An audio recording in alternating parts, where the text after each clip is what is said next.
It has been 20 years since the events of the summer of 1967 burned the phrase, "a long, hot summer," into our national consciousness. On July the 12th, 1967, the arrest of a black taxi driver in Newark, New Jersey, touched off 6 nights of violence there. The trouble sped quickly to the inner city ghettos of other American cities. 20 years later, the inner cities are, if anything, more segregated, and conditions certainly as difficult. Our chief correspondent, Richard Threlkeld, has a status report.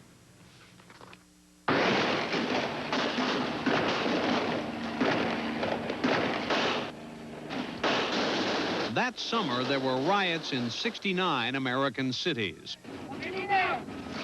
83 deaths and $700 million worth of damage. Black ghettos pillaged by the very blacks who lived there, out of work, impatient, angry, and afraid that what gains they'd made were being lost. Violence in the big cities, but also in places you might not expect, like Cincinnati, which endured 7 days of this. They finally had to call out the National Guard. The riots here in Cincinnati were among the most destructive in the country that summer. The changes here are a pretty good measure of what has and has not happened in America's inner cities in the 20 years since. If you're talking about blacks in the inner city, I think that things have gotten worse since the riots of the mid-1960s. Those in Cincinnati's inner city already know that. It's terrible. You know, we poor, but we shouldn't have to live like this neither. In Cincinnati, black family income is still only about half that of whites. The main thing, people can't get jobs and support their families like they should. Here as elsewhere, black unemployment is twice as high as for whites. During the Reagan administration, funds for national job training and employment programs have been cut by more than half. Infant mortality is twice as high for blacks as for whites. So's the rate of teenage pregnancies. The serious crime rate here has increased 37% in 20 years, the result in part of the growing traffic in illegal drugs. It's too much crime and people killing people, stabbing people. You can't even walk out your house without somebody messing with you. In that violent summer of '67, Ken Blackwell was a young social worker. Now he's vice mayor of Cincinnati, the lone black on the city council. He's worried that in its despair, Cincinnati's inner city is turning on itself.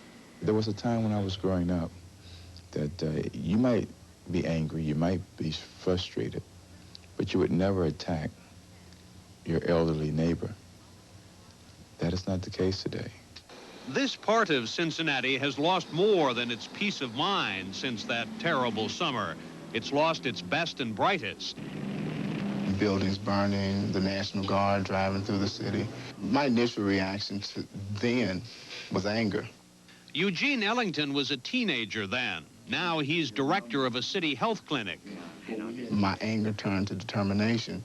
And I set a course to work hard to make sure that my kids did not have to grow up under those kinds of conditions. He's one of an estimated 55,000 middle-class blacks here who found a way out of the inner city to a place in the suburbs.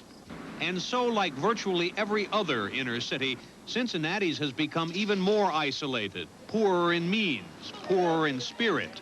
There are now 60% more blacks living in poverty in America's cities than in 1967. If there haven't been any long, hot summers in a while, it's because so many have simply abandoned hope.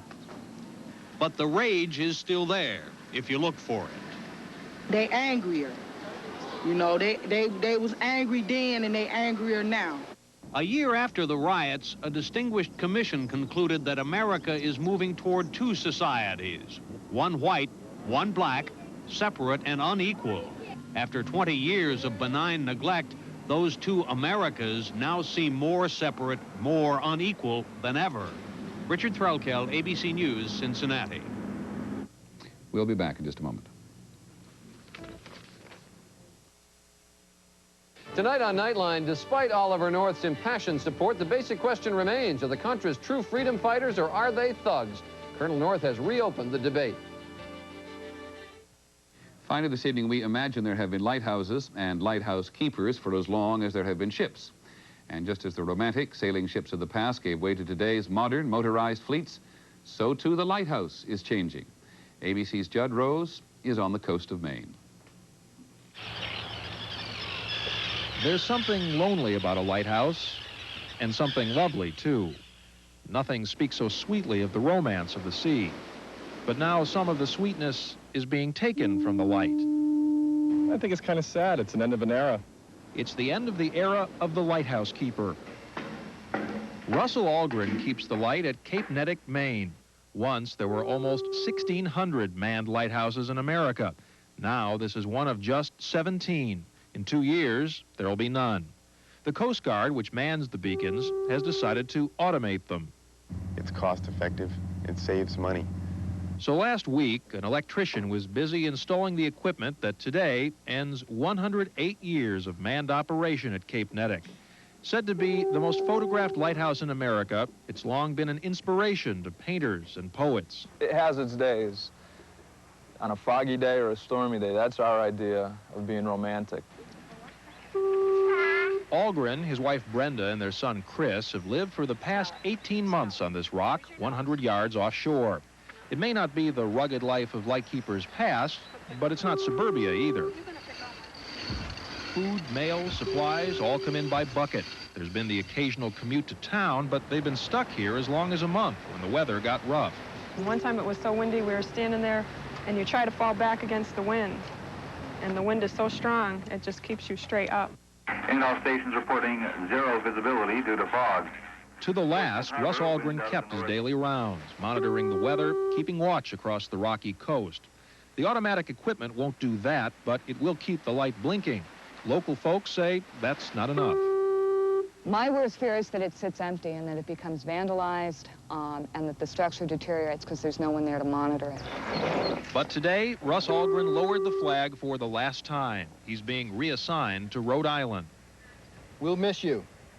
I'm certain the town will miss you, and I know the light will miss you. It is a loss. We know there has to be change, but sometimes it's a little hard to accept.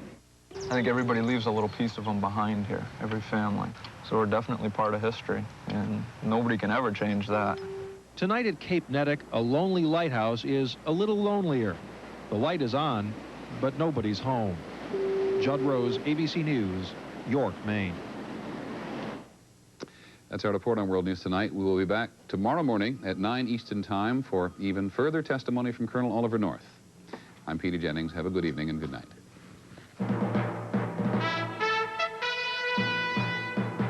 From ABC, this has been World News Tonight with Peter Jennings.